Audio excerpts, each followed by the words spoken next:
আজকে আমরা লিফটিং করতে গেলে আমরা যে বিভিন্ন ধরনের হিচ ব্যবহার করে থাকি, এই হিচ ব্যবহার করার কারণে আমার লিফটিং এর সিলিং এর ক্যাপাসিটি বাড়তে পারে আবার কমতেও পারে। এখন আজকে আমরা এটাই দেখার চেষ্টা করব যে আসলে কোন ধরনের হিচ ব্যবহার করলে আমার সিলিং এর ক্যাপাসিটি বৃদ্ধি পায়, অথবা একই থাকে, অথবা কমে যায়। এখানে আমরা কতগুলো হিচ টাইপ দেখতে পাচ্ছি। এখানে আমরা দেখতে পাচ্ছি এখানে ভার্টিক্যাল হিচ রয়েছে, বাস্কেট হিচ এবং বাস্কেট স্ট্রেট হিচ রয়েছে, এখানে চকার হিচ রয়েছে, এখানে আমরা দেখতে পাচ্ছি বাস্কেট অ্যাঙ্গেল হিচ রয়েছে। এখন আমরা একটু বোঝার চেষ্টা করি বাস্কেট অ্যাঙ্গেল এবং বাস্কেট স্ট্রেটের মধ্যে পার্থক্য কি। বাস্কেট স্ট্রেট হিচ আমি দেখতে পাচ্ছি যে আমাদের এই সিলিং এর এই অংশটা কি থাকে, একদম স্ট্রেট থাকে, অর্থাৎ আমরা বলতে পারি 90 ডিগ্রি অ্যাঙ্গেলে থাকে। আর এখানে আমরা দেখতে পাচ্ছি যে এটা একটা নির্দিষ্ট কোণ বা অ্যাঙ্গেলে থাকে, এই জন্য বাস্কেট অ্যাঙ্গেল এবং এটার নাম হচ্ছে আমাদের বাস্কেট স্ট্রেট। তো এই যে আমরা বিভিন্ন ধরনের হিচ দেখতে পাচ্ছি, এই হিচের ব্যবহার করার কারণে আমাদের সিলিং এর ক্যাপাসিটি বাড়তে পারে, একই থাকতে পারে, অথবা পরিবর্তন হইতে পারে। ধরেন আমাদের যে ভার্টিক্যাল হিচটা রয়েছে, এই ভার্টিক্যাল হিচের আমাদের যখন কোন একটা লোডকে উত্তোলন করার জন্য ক্রেনের সাথে ভার্টিক্যালি এই লোডকে কোন সিলিং দিয়ে কানেক্ট করব, সেই ক্ষেত্রে এই সিলিং এর যে এসডব্লিউএল, যেমন আমরা ধরি আমাদের এই সিলিং এর এসডব্লিউএল হলো 2 টন, 2 টন। এখন এই 2 টনের একটা এসডব্লিউএল এর সিলিং দিয়ে যদি আমরা একটা লোড উত্তোলন করতে যাই, এবং সেই লোড উত্তোলন করতে গেলে আমরা একটু দেখার চেষ্টা করি বা বোঝার চেষ্টা করি একটু ফ্রি হ্যান্ড ড্রয়িং এর মাধ্যমে। যদি আমরা একটা ক্রেন নিই, একটা ক্রেনের একটা চিত্র আমরা আঁকতেছি।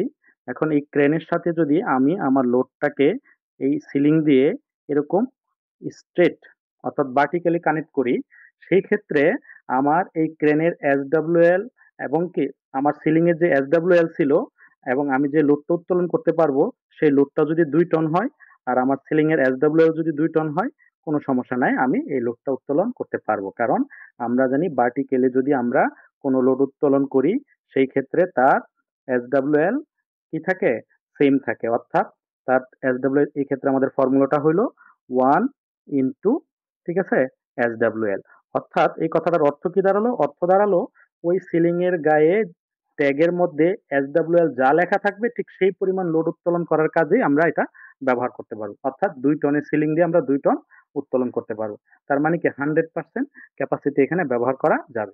যদিও কর্মক্ষেত্রে আমরা নিরাপত্তার জন্য, অধিকতর নিরাপত্তার জন্য আমরা কিছু সেফটি মার্জিন রাখি, সাধারণত এসডব্লিউএল থাকলেও 20 থেকে 25% সেফটি মার্জিন আমরা বিবেচনা করি কাজ করি। বাট 100% ক্যাপাসিটি দিয়েও আমরা এই ভার্টিক্যাল দিয়ে লোড উত্তোলন করতে পারবো, কোনো ধরনের সমস্যা হবে না। আচ্ছা, এবার আমরা যদি বাস্কেটে যাই, বাস্কেটের ক্ষেত্রে আমরা কি দেখবো একটু লক্ষ্য করি। আমরা যদি আমরা বাস্কেট হিচটা ব্যবহার করি লোড উত্তোলনের ক্ষেত্রে, সেই ক্ষেত্রে আমাদের ক্যাপাসিটি কি হবে, বাস্কেট হিচের ক্ষেত্রে আমাদের ক্যাপাসিটি দ্বিগুণ হয়ে যাবে। অর্থাৎ দ্বিগুণ হওয়ার কথাটার অর্থ কি, তার মানে কি সেম সিলিংটাকে, অর্থাৎ এই সিলিংটাকে যদি আমি ভার্টিক্যালের পরিবর্তে বাস্কেট হিসেবে ইউজ করি, তখন তার এসডব্লিউএল ডাবল হয়ে যাবে। ডাবল হয়ে যাবে কথাটার অর্থ কি, 2 ইন্টু এসডব্লিউএল। অর্থাৎ আমার আগের সিলিংটা যদি 2 টন হয়ে থাকে, তখন এটা কি হয়ে যাবে, 4 টন হয়ে যাবে। তার মানে ওই 2 টনের এই সিলিং দিয়ে আমরা 4 টন উত্তোলন করার কাজে যদি সেটা বাস্কেট হিচ হয় তাহলে ব্যবহার করতে পারবো। তার মানে কি আমরা বুঝতে পারলাম যে এই যে ভার্টিক্যাল থেকে বাস্কেট হিচ রূপান্তর করলেই আমাদের সিলিং এর ক্যাপাসিটি যা থাকে তার দ্বিগুণ হয়ে যায়। অর্থাৎ আমরা এখান থেকে বুঝতে পারলাম যে আমাদের ভার্টিক্যালের ক্ষেত্রে সিলিং এর এসডব্লিউএল কি হয়ে যায়, দ্বিগুণ হয়ে যায়, 2 ইন্টু এসডব্লিউএল। অর্থাৎ আমরা যখন কোনো লোড উত্তোলন করি এবং সেই লোড উত্তোলন করার ক্ষেত্রে যদি আমরা বাস্কেট হিচ ব্যবহার করি, সেক্ষেত্রে আমার সিলিং এর ক্যাপাসিটি ডাবল হবে। তো এখন আমরা লক্ষ্য করি আমাদের পরবর্তী যে হিচটা আছে 3 নম্বরের চকার। চকারের ক্ষেত্রে কি হয়, আমরা এখানে দেখতে পাচ্ছি যে চকারের ক্ষেত্রে যদি আমরা সেম সিলিংটাকে, অর্থাৎ এই সিলিংটাকে 2 টনের সিলিংটাকে আমরা চকার হিসেবে ব্যবহার করি, সেই ক্ষেত্রে আমার ক্যাপাসিটি কি হয়ে যায়, 0.75 গুণন এসডব্লিউএল হয়ে যায়। অর্থাৎ তার এই সিলিং এর ক্যাপাসিটি 25% কমে যায়। তার মানে কি আমার এই সিলিং এর এসডব্লিউএল ছিল 2 টন, তার সাথে 0.75 গুণ করলে যা হয় সেটাই হয়ে যাবে তখন আমার এসডব্লিউএল। তার মানে কি গায়ে 2 টন লেখা থাকলেও আমি সেটাকে 2 টনের অধিক, অর্থাৎ আমি 2 এর সাথে 0.75 গুণ করলে যা হয় সেই পরিমাণ লোড উত্তোলন করার কাজে এটা ব্যবহার করতে পারবো। আচ্ছা, তাহলে আমরা চকারের ক্ষেত্রে বুঝলাম, অর্থাৎ চকারের ক্ষেত্রে আমার এসডব্লিউএল কি হয়ে যাবে, 25% কমে যাবে। অর্থাৎ এখান থেকে আমরা এটা বুঝতে পারলাম যে আমরা যখন আমাদের সিলিংটাকে ভার্টিক্যাল হিসেবে ইউজ করি, তখন গায়ে যা লেখা থাকে তাই উত্তোলন করতে পারবো। যখন বাস্কেট হিসেবে ব্যবহার করি তখন ডাবল হয়ে যাবে, আর যখন আমরা চকার হিসেবে ব্যবহার করব একই সিলিংকে, সেক্ষেত্রে তার ক্যাপাসিটি 25% কমে যাবে।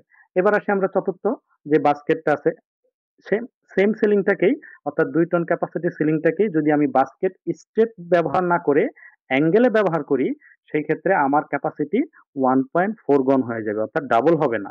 অর্থাৎ আমার যে SWL টা লেখা আছে আমার সিলিং এর গায়ে, সেটা কি হয়ে যাবে, আমার 1.4 গুণ করলে যা হয় তা হয়ে যাবে।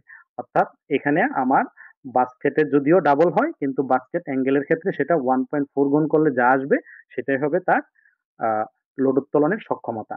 অর্থাৎ তখন তার SWL 1.4 গুণ করলে যা আসে সেটাই। তো এখান থেকে আমরা বুঝতে পারলাম, অর্থাৎ আমরা যদি একটা সিলিংকে তার গায়ে SWL যাই লেখা থাকুক, আমরা আসলে তাকে কোন ধরনের হিচে ব্যবহার করতেছি তার উপর ডিপেন্ড করে কিন্তু তার ক্যাপাসিটি একই রকম থাকতে পারে।